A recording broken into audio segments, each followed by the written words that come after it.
Okay, so this isn't your typical story of heartbreak. Nope. This is about big data, cold hard calculation, and how a 15-year-old girl served up a big dish of digital justice. So let me ask you a question. How do you prove an affair in the 21st century? I mean, really prove it. You can forget all the old cliches. Yeah, we're not talking about some private eye in a trench coat with a long lens camera. The answer is something way more precise, and it's something every single one of us leaves behind every day. I'm talking about our digital footprint. All right, let's get into it. Our story starts with the Sterling family. And on the surface, they have this absolutely picture-perfect life, but it's about to be put to the ultimate test.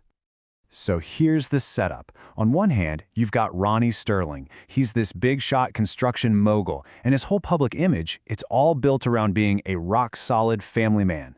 Then on the other hand, you have his wife Simone and their 15-year-old daughter Aliyah. They're literally on a plane, flying halfway across the world to Thailand to surprise him for his birthday. See, from the outside, it looks like the perfect family. But on that flight, something a little chilling happens. Her mom, Simone, sees Aliyah just glued to her laptop and asks what she's working on so hard, and Aliyah calls it a gift for her dad. But then she says this, "I think it'll be very educational." You just know that's not a good sign, right? It's this little hint of the cold reality that's waiting for them.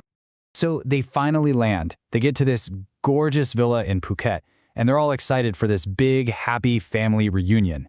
But yeah, the surprise waiting for them is definitely not the one they had planned. And the evidence, it just starts piling up the second they walk in the door. First thing they see, a pair of super expensive red high heels on the stairs. Size 7. Definitely not Simone's size. Then they spot 2 empty champagne glasses on the coffee table. Okay, so Ronnie was celebrating, but clearly not by himself. And then the final piece. A woman's silk blouse just tossed in the hallway. And it's a blouse that Simone recognizes immediately. That whole picture-perfect family image, it's cracking, and it's cracking fast. And Aliyah, she sees all this, and you get the feeling she already knows exactly what's going on. She even tries to warn her mom, saying, "Mom, maybe you shouldn't go up there." But it's just too late. The train has left the station. Simone doesn't listen, of course. She pushes open that bedroom door and finds her husband in bed with her own younger sister, Carissa. I mean, the betrayal doesn't get more absolute than that. Okay, but this story isn't just about the emotional fallout. This is where things take a very sharp, very 21st century turn. Because you have to understand, Aliyah wasn't just some heartbroken teenager. She was a data analyst, and she came prepared with a weapon. So what was this weapon? Digital forensics. And here's the crucial part. You gotta understand this. She didn't hack anything. Not a single password was broken. She was using what's called open source intelligence, basically analyzing all those public digital crumbs that her dad and her aunt were leaving all over social media. It's like turning their everyday posts and check-ins into an undeniable evidence trail, letting you rebuild their secret life with like scientific precision. And her process? Oh, it was ruthlessly efficient. Step 1, she just crawls and collects months and months of their public social media data.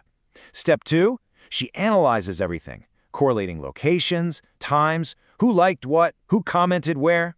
Step 3, she pulls it all together into this brutal, irrefutable 30-page report. And then, the final step, the kill shot. She deploys it, emailing that report to almost 500 of their professional and personal contacts. And the evidence she found, it was just undeniable. You'd see Ronnie post something like, "Working late at the office again." At the same time, Carissa posts, "Great workout at the gym." But guess what? The public geolocation data from their phones, it placed them both at the exact same restaurant. And then there's the likes. He posts a photo and boom, less than 2 minutes later, she's liked it. Every single time. Aliyah found a pattern that was, mathematically impossible to just be a coincidence. So picture this. It's 8 a.m. back in Atlanta. Her parents are still in Thailand, reeling from that initial shock, and that's when Aliyah hits send. The digital bomb she'd been building, it just detonated. And that report just laid the hypocrisy bare for everyone to see. I mean, Ronnie had famously told a magazine once, "Family is the foundation of everything."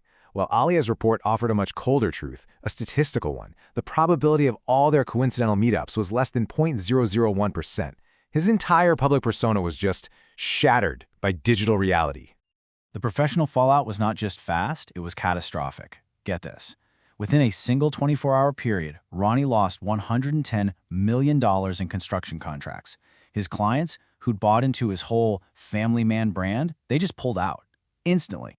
The whole thing just collapsed. It was swift and it was total. Ronnie's business partners, they bailed. Carissa, fired from her job. The story completely blows up online with the hashtag digital justice. And here's the wild part.